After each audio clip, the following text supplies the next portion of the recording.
Now, our top story, Labour infighting is heating up, with the former Deputy Prime Minister Angela Rayner allegedly securing £1 million backing in her bid to oust Sir Keir Starmer. That's quite a treasure chest, isn't it? The former deputy leader was forced to resign, of course, if you remember, from the cabinet 5 months ago over her underpayment of stamp duty when she bought her flat on the seaside.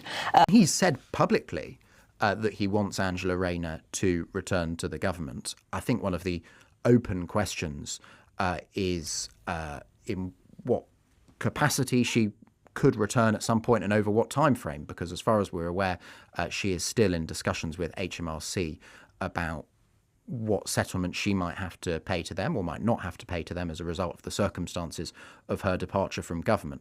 I mean, it is rumoured in Westminster, but no stronger than that, that one of the ways the Prime Minister might seek to reset his government and bolster his position in the immediate aftermath of those elections a week on Thursday would be to carry out some sort of government reshuffle. So the potential role of Angela Rayner in that could be very fascinating. The reshuffle that rocked Westminster inside the shocking return of Angela Rayner to the new cabinet frontline.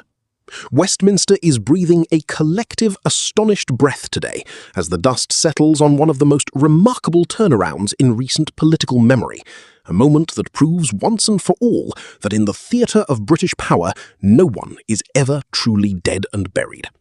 Welcome to Britain Underneath, your premier destination for the unvarnished truth and deep analysis of the shifts shaping our nation. Before we unravel this extraordinary development, please consider subscribing to Britain Underneath right now, as your support helps this channel thrive, grow, and continue delivering these premium insights. Go ahead, hit that button, take a breath, stay informed with us, and let us dive straight into the heart of the capital. So Angela, you've just been cleared by HMRC. How does that feel? Is it a relief? And can you understand why some people would have felt, regardless, uncomfortable that a housing secretary can, for whatever reason, have failed to pay stamp duty? Well, I complied at the time and I was horrified when there was the accusations that I'd avoided or didn't pay the correct tax. I'm relieved and also pleased that HMRC have now cleared me of wrongdoing or that there was any insinuation that I was avoiding paying the tax. What transpired when I did resign and I got expert tax advice is that this is a really niche, complex area of tax law and it is contested. I would like to see that corrected in future so no other family who have been in the circumstances that we were in as a family have to go through that contested area and potential legal battles.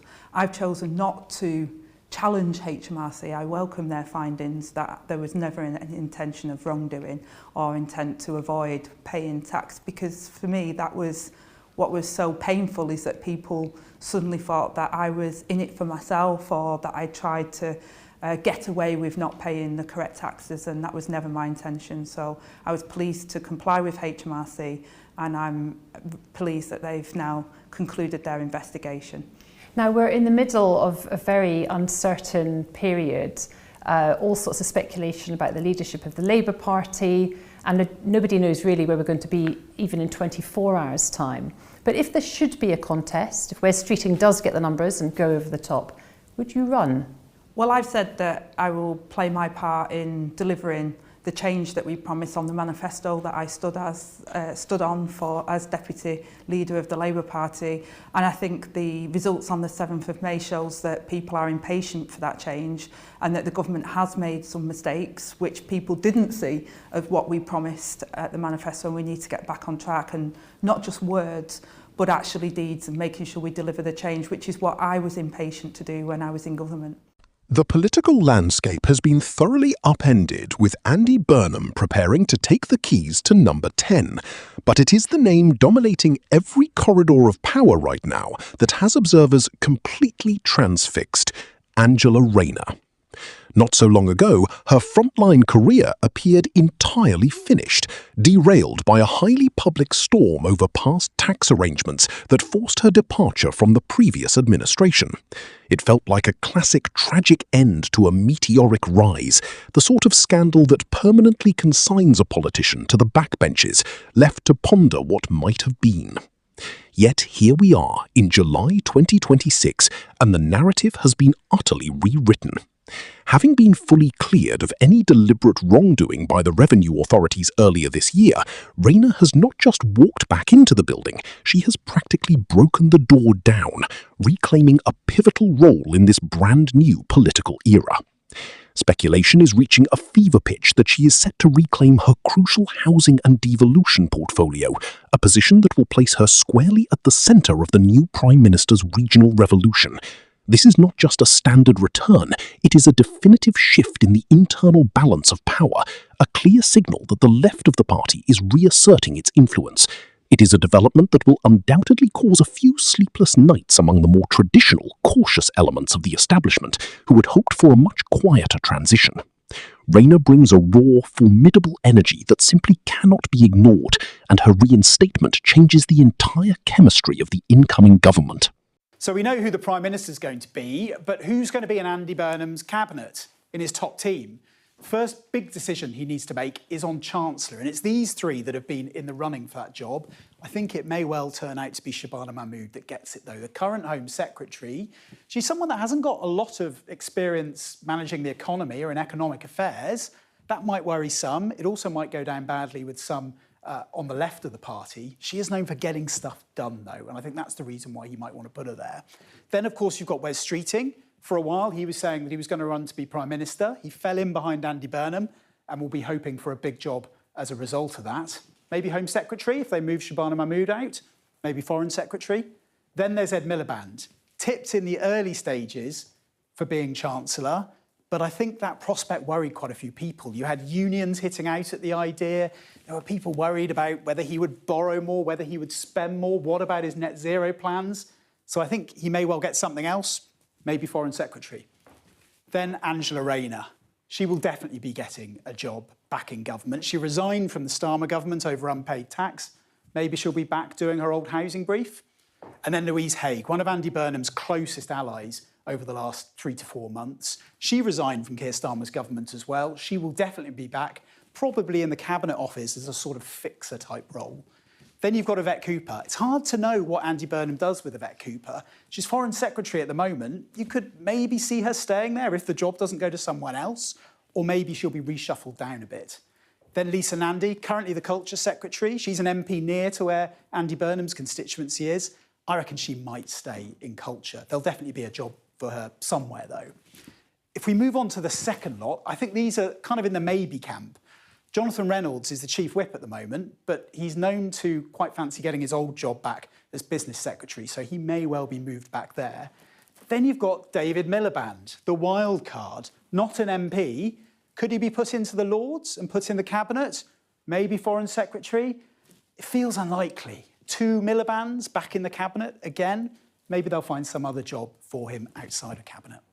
Then you've got these two, loyal Keir Starmer ministers in his Cabinet at the moment. What does Andy Burnham do with them? Do they get booted out? He has said that he wants to create a Cabinet that represents the whole party, so maybe they will be shuffled into something else. David Lammy at the moment is Deputy PM. Darren Jones is Chief Secretary to the Prime Minister. I can't imagine them staying in those jobs, but maybe they'll go to something else. Then there's John Healey. He resigned as Defence Secretary over concerns of the Defence Investment Plan. If he's going to come back into that job, they will probably need to find more money for defence. Bridget Phillipson, in charge of education, lots of big, important policy proposals and plans going through there. I could see her staying put. And then Rachel Reeves, the Chancellor at the moment.